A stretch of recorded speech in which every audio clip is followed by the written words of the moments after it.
So moving on to our next session. Our next session will be looking at nootropics. And one thing I'd like to do before welcoming our first speaker of this event, of this next session, is to put up a little poll again. So you should see an interactive poll coming up any second now. And I'll be giving you a second or two to answer that. Whilst people are answering, I'd like to welcome to the virtual stage Mark Miller, who is our first speaker.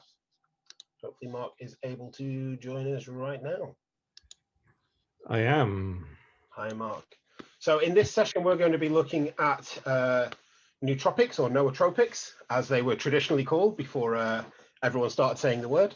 I'm going to hopefully shed some light on this. We've got three fantastic speakers over the next hour looking at very different aspects. We'll be taking three short presentations of 5 to 10 minutes each.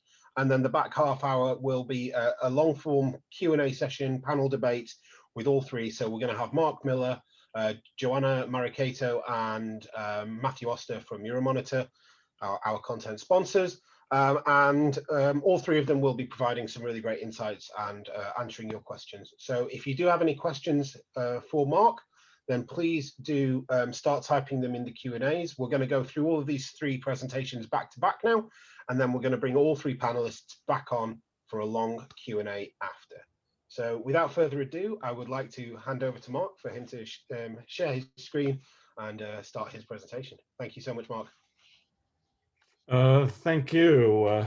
Let me just share the screen with you, hopefully successfully. And how about that? Yeah. Absolutely perfect. Thank you, Mark. So really, in this particular topic, one of the things I wanted to focus in on, because we don't have an awful lot of time, but that is the difference between acute and chronic actions as it relates to nootropics, because it really can be very, very different in terms of mechanisms. It can be very different in terms of the types of interventions that you have.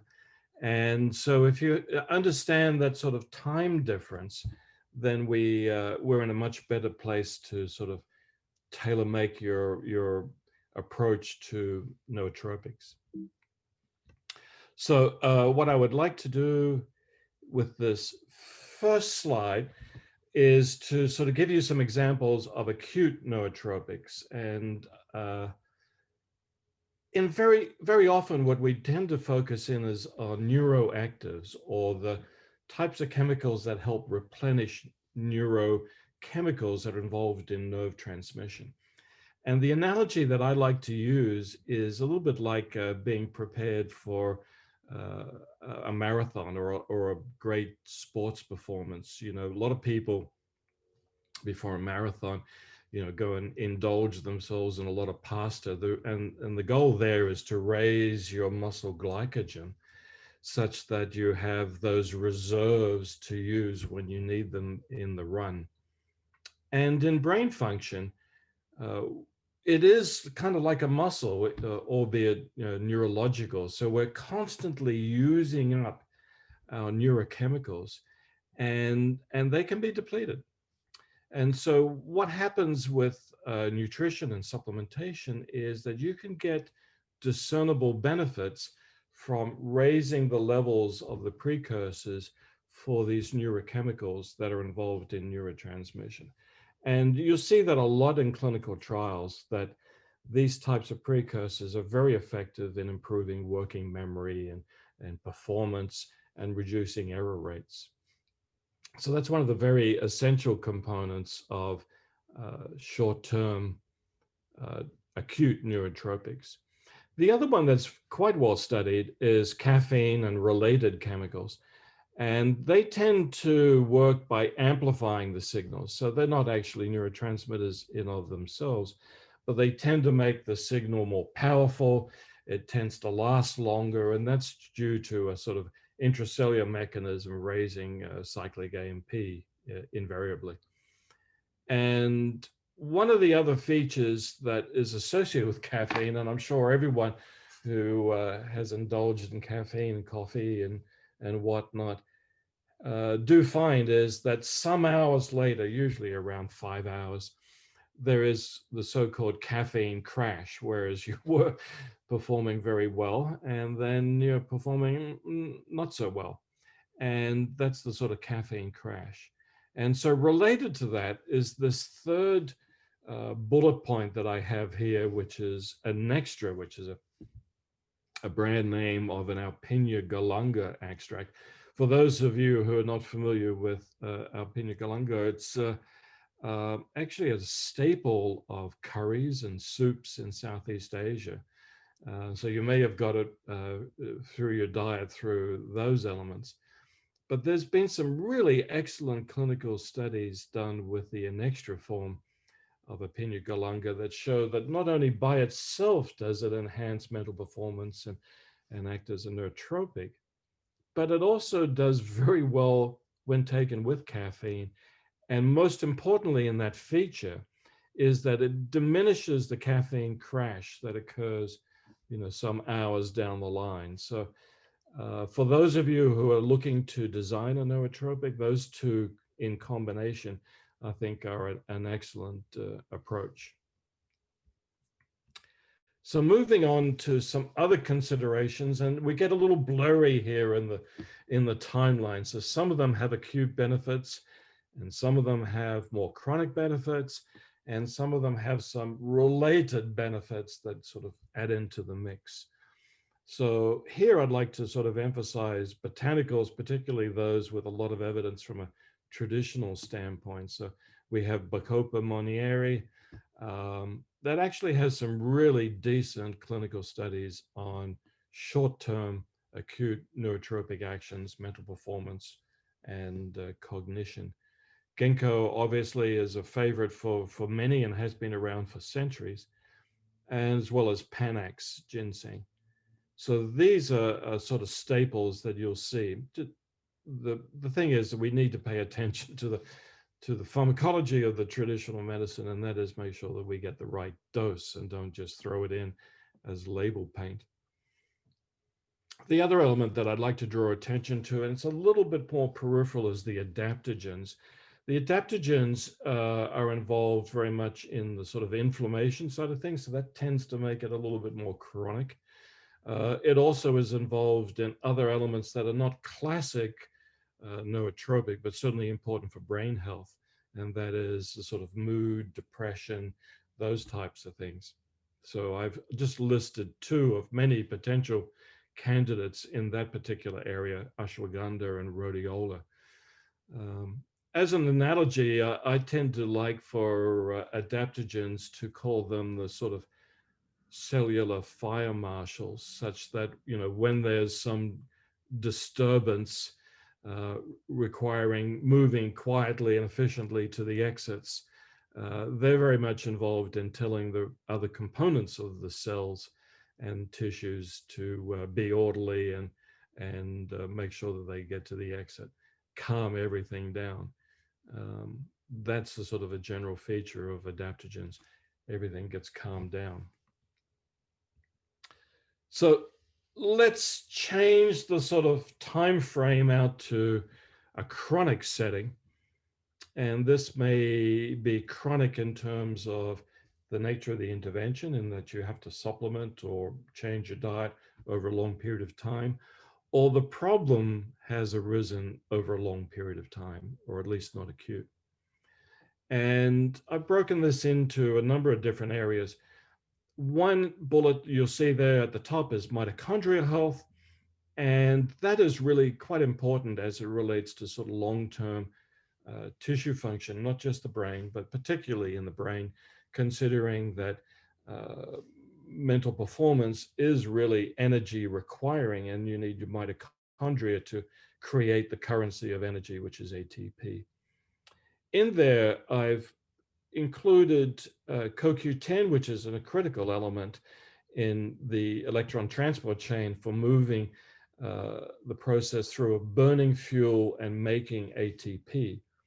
But the one I'd really like to put some emphasis on is astaxanthin, because it really is quite a remarkable compound and it's very difficult to get in our diet. It's certainly, if you eat enough salmon, you'll get it. It's the xanthophyll that makes salmon pink because astaxanthin has a sort of a reddy orange natural color. But we really don't eat enough salmon in our diet. And by the way, if you eat farm salmon, you're not getting the natural form of astaxanthin. It's a more twisted, contorted molecule. It really doesn't work.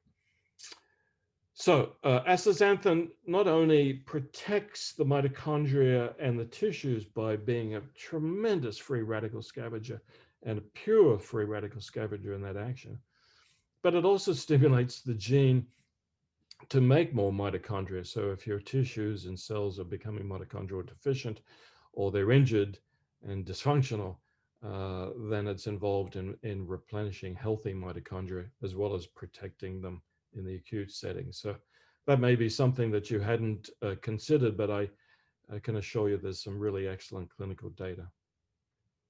Now let's turn to inflammation, which is one of my favorite topics. Inflammation is really a driver of a decline in mental processes, aging-related declines, and also all the components of dementia. And some of that actually arises from the vascular space, and some of it is beyond the blood-brain barrier in terms of glia and other elements like that. And there is excellent, really, clinical data with certain botanicals that are involved in limiting inflammation as it relates to brain health. And at the top of that list is curcumin. It's probably got the most data. And one of my favorites is cat's claw, which many may not know a lot about. It's actually a vine from the Amazon rainforest. It's more water soluble, so it tends to have a vascular action, but it's the most potent inhibitor of NF-kappa B, which is the master gene switch for chronic inflammation. There was a very recent study done, published in Nature, that showed that cat's claw also has the ability to untangle tau proteins that are involved in Alzheimer's, as well as dissolve beta amyloids. A really fascinating result. And so if you're interested in long-term mental health, cat's claw I would put way up there along with curcumin. Building up on those vascular types of approaches, I've included areas that were just covered beautifully by Professor Richardson in terms of vascular elements. The beta vitamins help lower homocysteine as well as the omega-3 fatty acids. They're also linked back to the inflammation. But the one thing I'd like to point out with the B vitamins that the nutrition industry hasn't quite caught on to yet. It's actually very dominant in the biotech industry. And that is that B vitamins and also sulfur-containing amino acids can be very much involved in the production of a gasotransmitter that's like nitric oxide, but is actually hydrogen sulfide. So the sulfhydryl groups are very much involved in brain health and inflammation. It's a neurotransmitter. And so we've put a lot of emphasis on nitric oxide in terms of our understanding of health. The next big wave will be our understanding of hydrogen sulfide, a very similar gasotransmitter. So pay attention to that. And then finally, in terms of chronic setting, is correcting a dysbiosis. So if your gut microbiome is dysfunctional, your community is not as healthy as it should be, there are lots of studies that have shown that an improvement in the microbiome, whether your approach is probiotics, prebiotics, symbiotics, or postbiotics, which is the sort of interaction between your diet and the microbiome, this has also a huge impact on your long-term health for nootropics. So that's basically all the slides I had, and I'll throw it back to Nathan. Thank you so much, Mark. So that was the first presentation of a series of 3. So a huge thank you to Mark Miller of Cavita Consulting. I just want to remind everyone that you can continue to submit questions down there in the box at the bottom.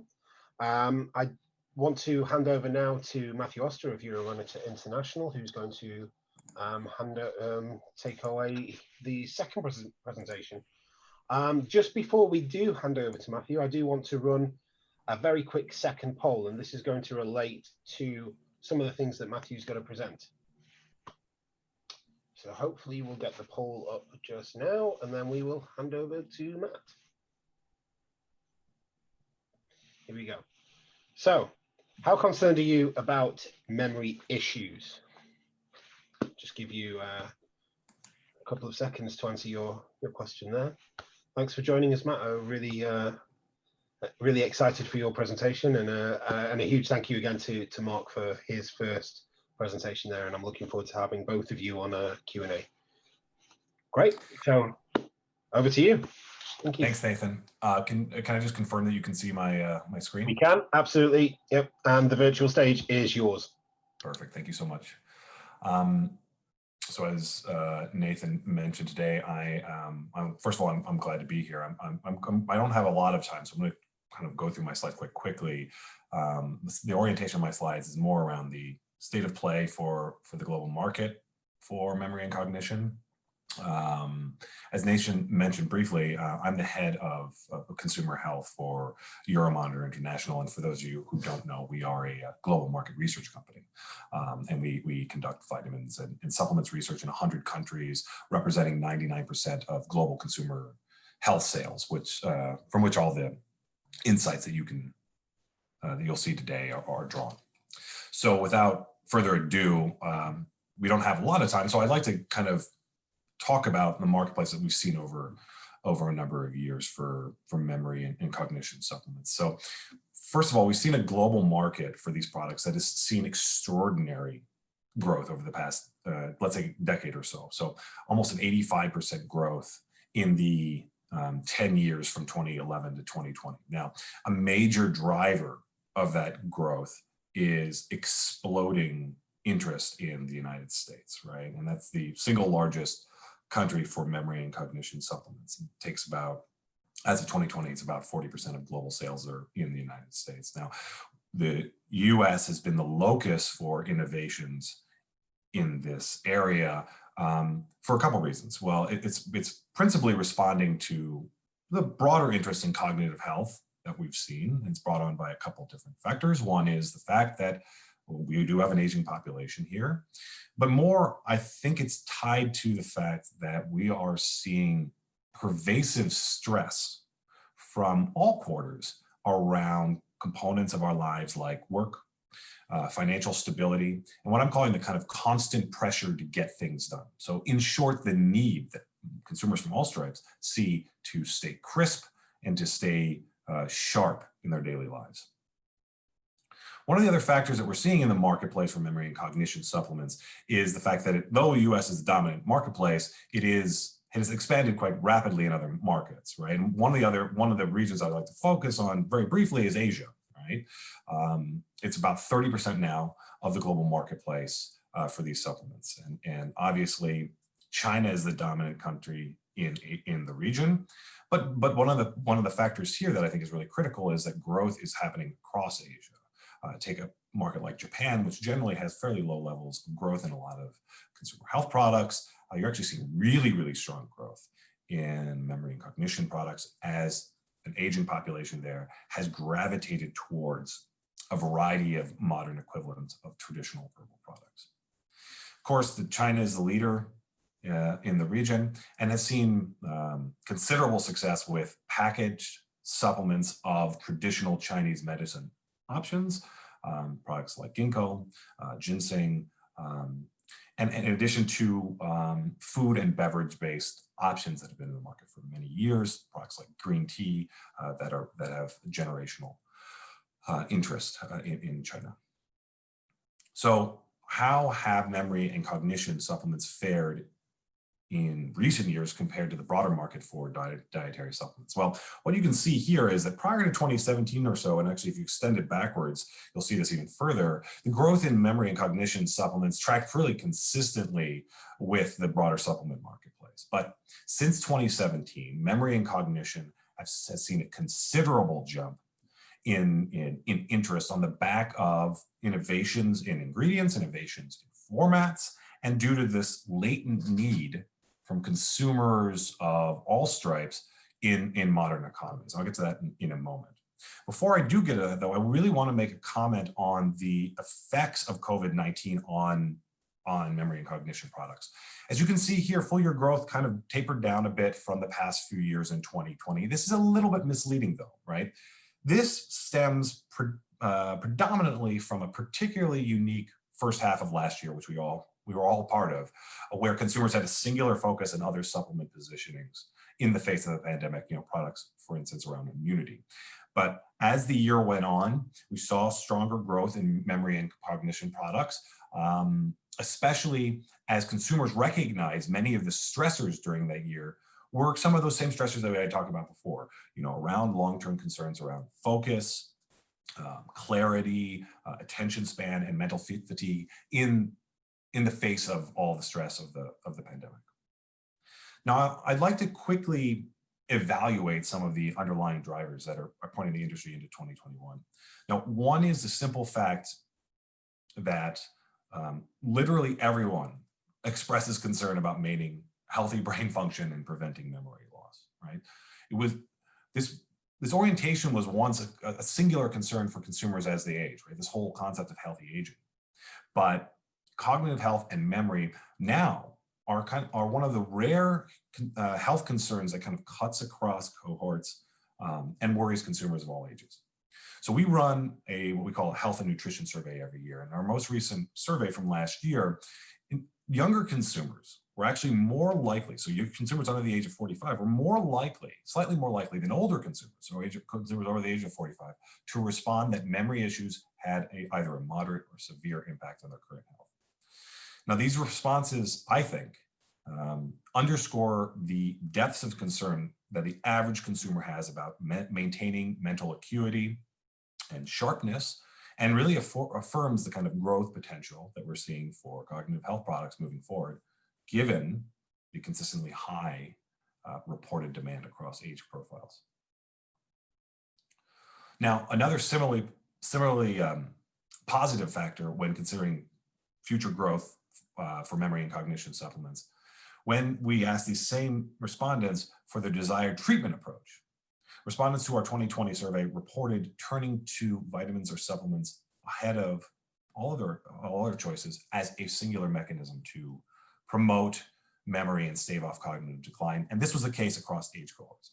So given the innovations that I mentioned within ingredients, within other components of the vitamins and dietary supplements marketplace, within this recognition that consumers are having around the need for nootropic products, we think it's exceedingly likely that in 2021, full year 2021 is going to see rebounding in growth. And we think that it's quite likely that growth will sustain and interest will be sustained into the forecast period. So that's a very quick rundown on the marketplace for cognition and memory products. Please, it's just the starting point. So I expect a lot of questions on this, and I really hope that I see them in our Q&A in a little bit. But I'll throw it back to Nathan now. Thanks so much, Matthew. And yes, absolutely. Just a reminder to everyone that we will be doing quite a long Q&A after this with all three panelists. So please do continue to put your questions down there in the Q&A box, get typing them. Please do use the Q&A box, not the chat box. We've had lots already, but please do continue to get those in. So once again, a big thank you to Matthew Oster of Euromonitor International. Now, teed up by Alex and Mark, we've already had some on the science. We've obviously just heard about the market information from Matthew as well. So here to discuss a little bit of the consumer context and maybe look at a few of the interesting case studies around the nootropics area is Joana Maricato from New Nutrition Business. So hopefully Joanna's here, and I'll hand over the virtual stage to you, Joanna, to present your slides as well. Thank you. Thank you, Nathan. Hi, everyone. Can I just check that you're seeing my Yes, we are. screen just fine? Keep Yeah. going to present. There you go. Perfect. Great. Okay. So I'll finish off this round of short presentations, and I'll be also quite quick so we can go on to the panel discussion, which I hope is what everyone is looking forward to. So just before I dive in the nootropics topic for today, I just wanted to give you an overview of who we are at New Nutrition Business. So we do provide consumer insights and market insights to the food industry, including beverage and supplements companies. And we do from market analysis to growth strategy to key trends. So that's what we focus on. And we've been around for quite a long time, since '95. And so now on the nootropics topic, or in this case, I'll start with something that we all looked for a lot last year, which was comfort, food, and mood. So like Matt said about last year's very different scenario and conditions, consumers were turning to mood, mental health, and in this case, comfort food, thanks to all the coronavirus anxiety and exceptional atmosphere around their lives. So banana bread is just a small example of something that really gained a lot of popularity during lockdown in different countries and illustrated, I think, in a very peculiar way, how consumers were dealing with the situation and how food was playing a role in it. And what was also interesting is to see that worldwide, around the periods in the beginning of 2020, where lockdown was in place in many countries, you see that online interest, so online searches for terms like caffeine, like omega-3, or even green tea, so all associated with nootropics, with focus, with concentration, and mental benefits, searches actually decreased. Whereas searches and interest on ingredients like ashwagandha, which is an emerging adaptogen, and lavender, for example, which is very known for its calming and anxiety reducing properties, searches for these topics increased. So this really illustrates why maybe the sales of supplements like Matt presented around memory and health and mental health issues might have a decrease in 2020. And this was really based on the fact that consumers were looking not overlooking mental health, but looking for different types of benefits around mental health and associated to this calming, relaxing, and other benefits that not necessarily involve nootropics. And really, when you look at 2019 and 2020, this is from the IFIC survey, you see that mental health and emotional health is still on the top concerns, but for example, brain function has a decrease in interest for consumers, whereas a new benefit appeared like sleep. So improved sleep showed up in 2020 as one of the top sought after health benefits from food. And this really again illustrates how consumers kind of shift their attention within mental wellness to benefits associated more with sleep quality, relaxation, reducing anxiety, and not necessarily focus and memory. But we don't think that this will stay on, as we saw it from the presentations today and the interest in the topic. So there's clearly a need and consumer demand for products that support their mental health with benefits such as concentration, improved attention. And consumers are aware of some of the ingredients that provide these benefits. But for the industry and for brands, nootropics and adaptogens as well are difficult to make it work in a finished product. So I have here some examples that illustrate one of the ways we think brands can do it successfully when they are targeting this space. And this is by associating the product with familiar or ingredients that consumers are aware of. So things like caffeine, green tea, or B vitamins, like in the case of Shine, which was one of the first nootropics drinks to be launched in Australia. And then combine these familiar ingredients that do give reassurance to consumers of the benefit the product is claiming. So combine these familiar ingredients with something a bit more exciting or emerging, or that brings a bit of novelty to the finished product, because this is an area that consumers look for, but usually consumers that are very health conscious what we describe as lifestyle consumers. So they are willing to experiment and they're interested in these alternative products, specific in the case of nootropics. So we have Shine there as an example. We have 4-Sigmatic, which combines caffeine with lion's mane. And I saw there was a question in the QA about lion's mane, so maybe it's interesting to discuss it a bit later on as well. And then I have the example of Good Culture, which dips the toe here in the gut-brain axis by using, of course, their probiotics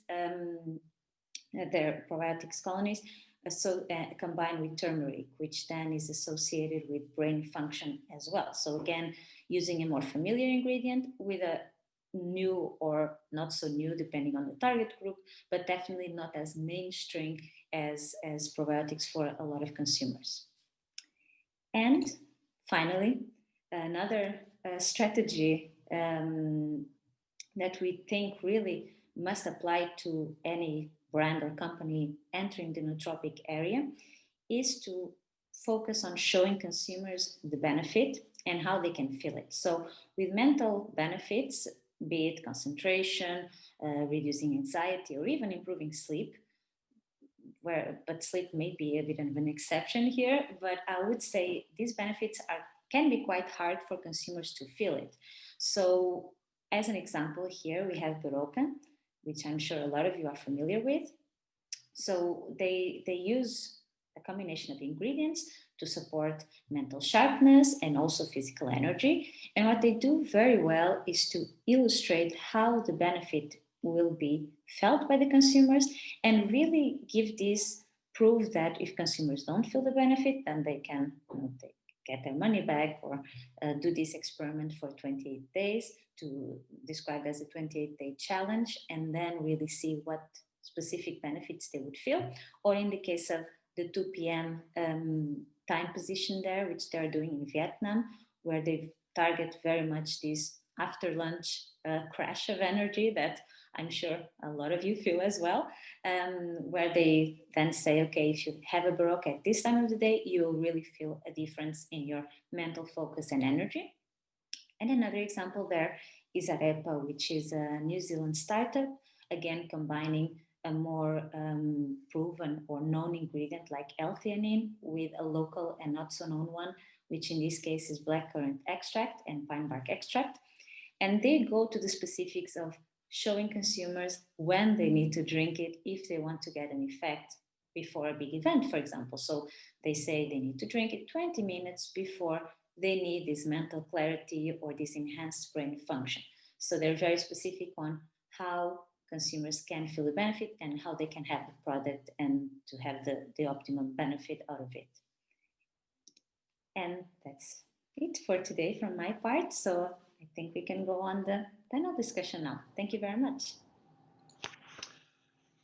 Thank you so much, Joanna, for a really great presentation to round off those opening 3 presentations there. I'd like to welcome back to the virtual stage Mark Miller and Matthew Oster, so that we can kick off with our panel debate. The first thing I'd like to do actually is just to share, while we get Mark on screen as well, I'd just like to share the results of the first question that we asked you right at the beginning of the hour. We can share that. So we asked you, what is a nootropic? And we asked whether it enhances focus, motivation, creativity, memory, all of the above, or I don't really know. 7% didn't know. That's pretty interesting there. But yeah, most of the people said all of the above, and I think that's based on everything we've heard, pretty fair. Would you say, Mark, or something that you'd like? You're on mute as well, just to let you know. Well, I could make a lot of comments about that. No, in terms of all of the above, yeah, it's accurate. I think that it's a difficult term actually to get your head around sometimes, especially for consumers. So we need to sort of break it down into some of the elements in order to really make sure that people understand what we're trying to achieve and what are the problems we're trying to solve. Mm-hmm. Now I'm going to bring up the poll that we ran just ahead of Matthew's presentation in a minute. Here it is now. Okay, that's fine. Let's go for it. Let's go for it here. Now, there's a little bit of a difference here, looking at it between the data that Matthew shared, where there was sort of a bell curve with not so concerned and extremely concerned quite low, and sort of the little and moderately concerned much higher. And actually, we've sort of got a pretty even split between the three more severe ones. So there's more people here extremely concerned about memory issues than the average, I guess. Any insights on that, Matthew? Well, we are in a virtual conference on the topic, so yes, I would hope that people are interested and focused on it. Mm-hmm.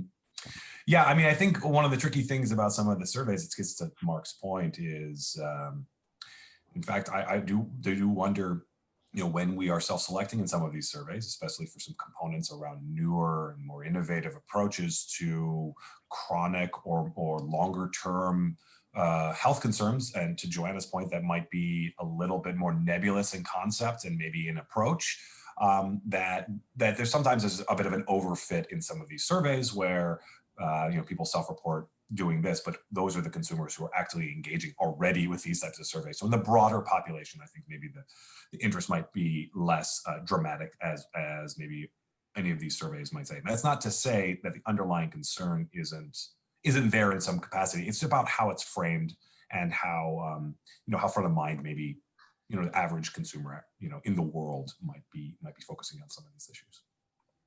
Excellent points. Okay, so I've got lots of questions in, both from the audience and from the talks themselves. The first one I want to come to is a question from Tyler, it's a two-part question. I'm going to throw the first part to Mark. Please feel free to chip in, everyone, and then maybe I think Joanna's probably going to want to say something about the second part. Certainly, the first part. Do you think the word nootropic is misunderstood or confusing to consumers? And part two, in that case, how do you market nootropic driven products so that consumers can understand the tangible benefits of the product? Pass over to you first, Mark. Yeah, I think it's definitely a difficult word for consumers, and I would say that a vast majority would not easily identify it and understand it. I think what you need to do in terms of marketing is to break it down into certain elements that you're trying to achieve with the product that you have, whether it's, as I sort of talked about, an acute benefit or a long-term benefit. But definitely it is a great challenge, and it's one that I think that the industry in general has struggles with, in terms of we get wrapped up in our science and we sometimes just find it a little difficult to translate that language into something that the average consumer can handle. It's a challenge. So maybe Joanna on the marketing side can solve that for us. Yes, it's definitely true that nootropic, I wouldn't say it's a word or even a term that most consumers are familiar with. And this is something that the industry has some difficulties accepting, with some terms that people come up with, even things like prebiotics, which I would say a lot of people in the industry assume that consumers are aware of prebiotics and what they are. Whereas when you actually do surveys or see how products perform on the market that use these key terms on package, it shows that the majority of consumers still don't know, or many of them confuse it with probiotics. And so nootropics is still a very emerging term. So clearly not a mainstream claim to be used by products, but there's no reason why you can't target a niche group of consumers. And in this case, answering the second part of the question, really focus on some of the tips I gave on the presentation I just did, which is really combining, like Mark said, efforts on communicating the benefit itself. So really be clear what the benefit is, how consumers can feel it, make this challenge type of communications, this specific time of the day advice to be consumed. And then, like I also talked about, combining here a mix of ingredients, obviously to get the right dose and the effect you want to give, so the product actually is efficiently giving you the benefit. But why not combine then with some ingredients or terms, let's say, that consumers are more familiar with, like caffeine, L-theanine, or broader terms like green tea, and then bring up some of these novelty or emerging terms, and even like ingredients, ashwagandha or turmeric for a lot of consumers is still quite a lifestyle term. So I would say those would be the two main things I would emphasize here. Points. Thanks, Joanna. One of the things that you and your colleagues have mentioned a few times, Joanna, is in previous talks and previous reports that you put out, is this concept of being able to feel the benefit and rather than trusting in the benefit and that sort of thing.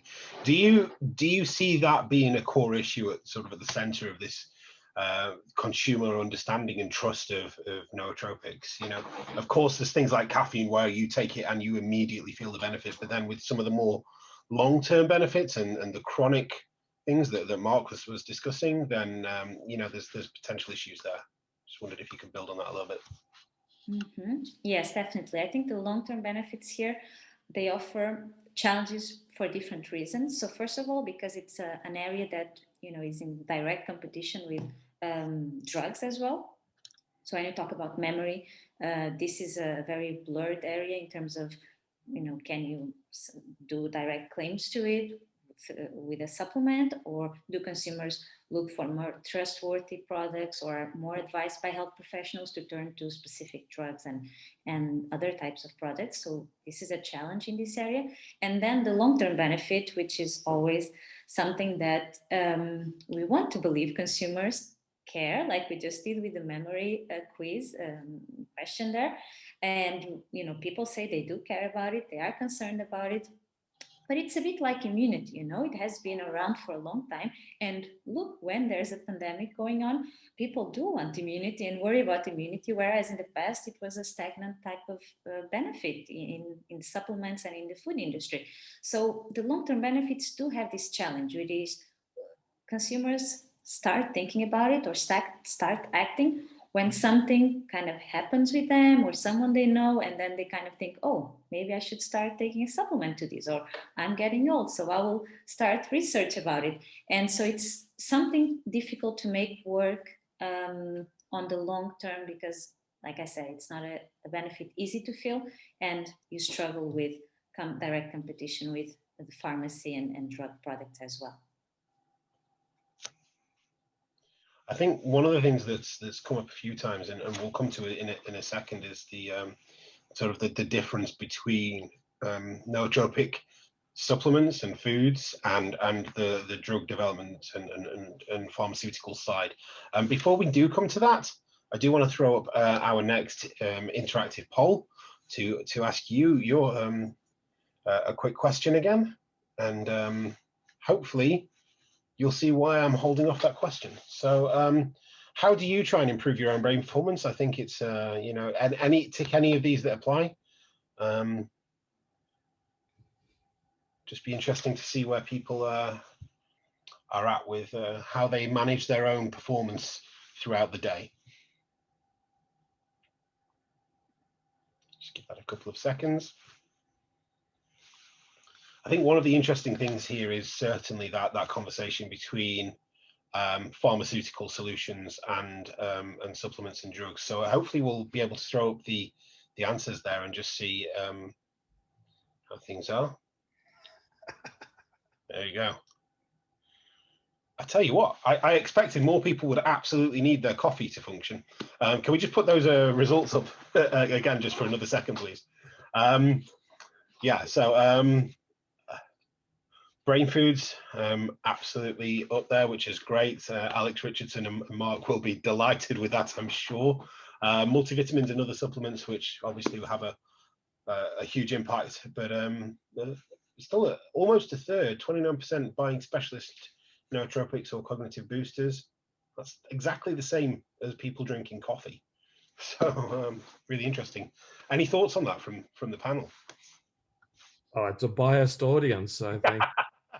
Absolutely.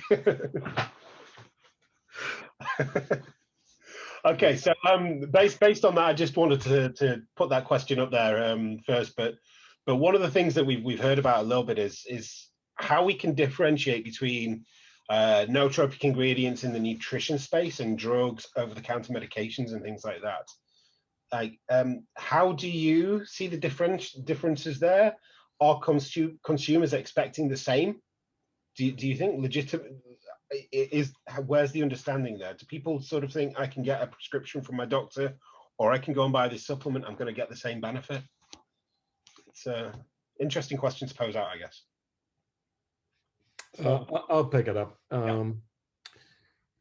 Having previously worked in the pharmaceutical industry, I guess guilty as charged. But I think one of the elements we got to look at is what is the sort of mechanisms behind whatever benefit you're trying to achieve. And the pharmaceutical industry has a very specific, really get very, very focused in terms of mechanisms and the drug. And they don't really address all the things that consumers are needing, or they don't have the tools as yet to do it. The other aspect is, you know, they're not going to be developing a caffeine-like immediate benefit type product. So there's not going to be competition in that acute setting. I think Joanna was correct that it gets a little bit blurry when you go out into that long-term brain health and the issues about how to achieve that. Quite frankly, I'm not sure that the pharmaceutical industry has got really good solutions to that problem, and therefore people who either are at risk or feel that they have a personal need may explore a little bit more in depth all of their options.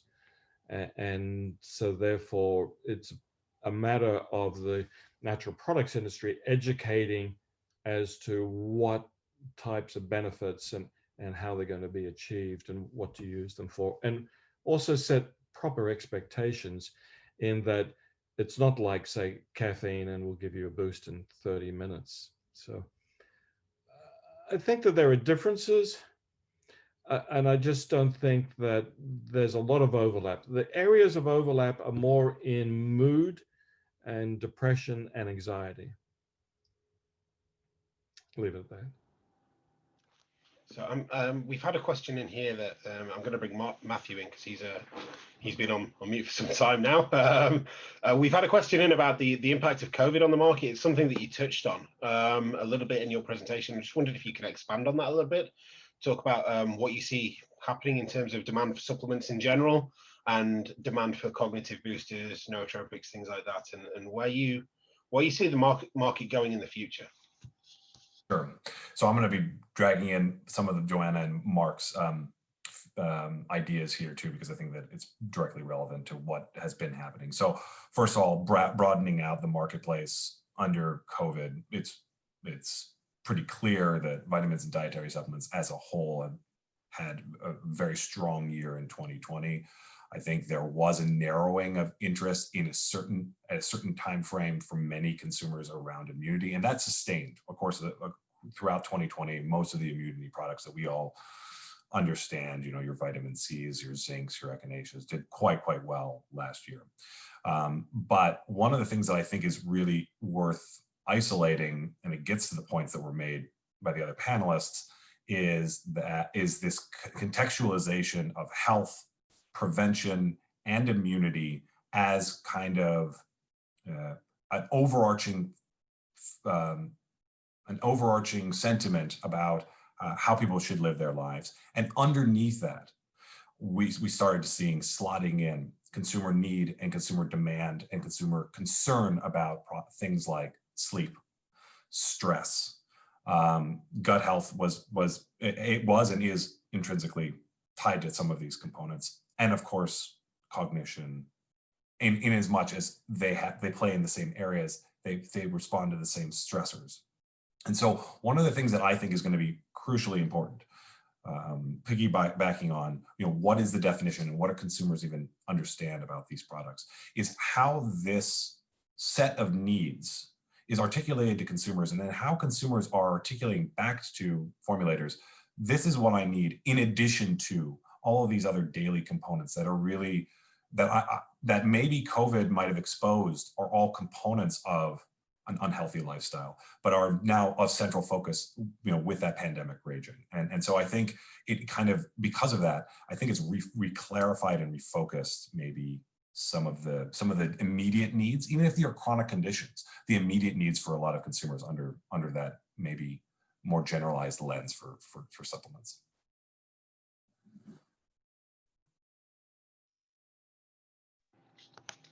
Thanks, Matt. Can I just follow on from that, Nathan?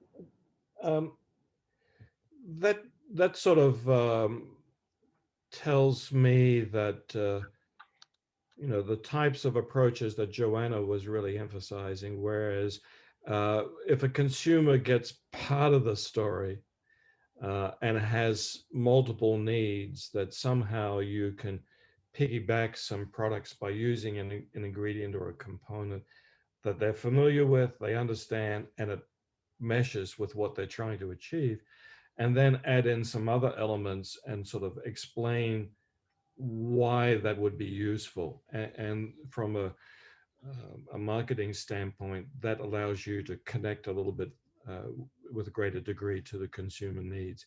They may not understand all the science, they may not understand all the nuances, so you piggyback ingredients to get them to where they need to be. And then when they use it, they get confidence and loyalty. Great points. Yeah, absolutely. And you know, as absolutely something that I know all three of us seem to agree with. Certainly, lots of nodding heads there, and hopefully, everyone listening in is agreeing as well. We've not got much time left. We've got a bunch of questions, and I'm going to put those to the panelists after. But I've got two that I'd really like to push you on. Very quick fire on both of them, I guess. So, in your opinion, how far should this nootropic concept go? You know, if consumer understanding does take off, if it becomes sort of quite a trendy word, can you legitimately see Starbucks sticking a nootropic claim on a cappuccino, for example? Is that something that you can see? Where are the boundaries there? And you know, within this ever expanding and blurring environment that is food, nutrition, health, medicine, everything else. Mark, you've gone off mute. Yeah, I unmuted myself. Yeah, I think it will get there. Look, I'm a great fan of sort of educating consumers as to what they need. So that'll take a little bit of time. It'll also involve sort of elements that are not classic marketing, but word of mouth, people telling other people, I took this and I'm really feeling much better. Certainly in the acute setting, that's important. I think we need to pay attention to what Matthew was showing, was that, you know, brain health in a general sense is not just the domain of the elderly and the seniors, and that, you know, these are elements that go right across the generations. So I do see the term nootropic getting cemented. I think it'll take some time and it'll take some education. It's a little clumsy to say too, so that's the other constraint. I think that's why most people have sort of simplified the pronunciation to nootropic now. But certainly, any thoughts on that as well from Joanna or Matthew? Joanna first, yeah. Yes, I was just going to say that actually Starbucks doesn't need to use the term nootropic, because they will, you know, they already use a nootropic in the product. You know, obviously it's coffee, it's caffeine, so they might just benefit from the rise in awareness of nootropics and, you know, mental benefits in general, and not ever get to the point of actually, you know, putting the label of nootropic on the product. But I definitely think, going on the question itself, that yes, it's possible to build awareness to the level that, you know, consumers that go to a chain like Starbucks are interested in this topic and in these ingredients specifically. It will take time, and again, if the reach is not as broad as, you know, some brands are expecting, like I mentioned before, that doesn't need to be an issue for brands to be successful and sell at a premium price direct to consumers on specific formats and be successful in the space anyway. So you don't need to only focus on mass market or mainstream benefits to be successful as a supplement or a food product. So, yeah. Wonderful. Matthew, any thoughts on that? Well, I'm thinking, I mean, obviously there are, there are already movement from beverage companies. I'm thinking more just how do your big CPG companies, your big maybe non-health oriented companies, how are they going to be dabbling in this? And I think there's already early indications that there is interest from marketers and from formulators in some of these companies to extend into these areas. I'm thinking obviously about, for instance, Reckitt Benckiser and its Neuriva product from a year and a half ago, with mixes that is a pill-based format, but also has an app associated with it. So there's a kind of a digital health component there.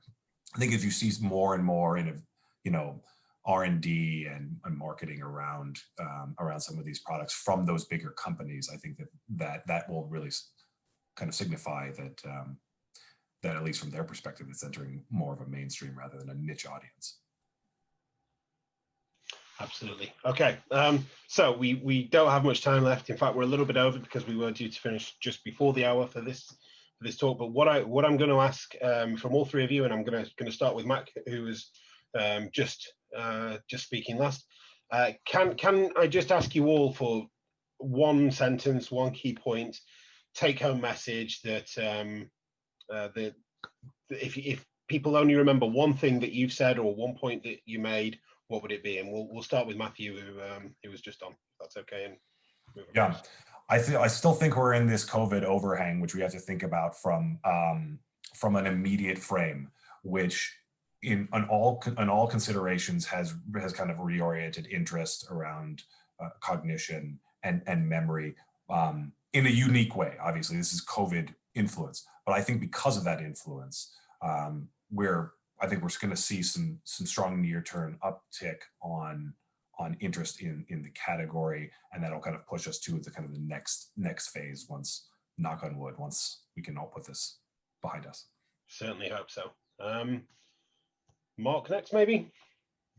Yeah, I would just go back to my original sort of thesis, which was that if you're trying to design a product or market a product, understand that acute benefits and long-term benefits involve entirely different mechanisms addressing entirely different problems.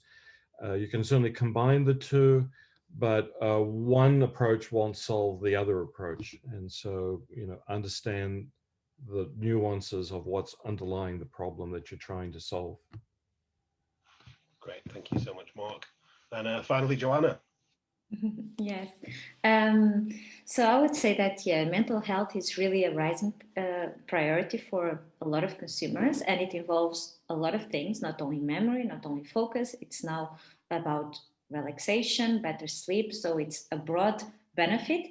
And my last comment would be really, if you're thinking of entering this space, focus on the benefit, like Mark said, be it long-term or acute, and just make it very clear to consumers that the product is effective, why it's effective, and how it can be effective in their lives. So I think that's really the key thing for any brand or company in this space.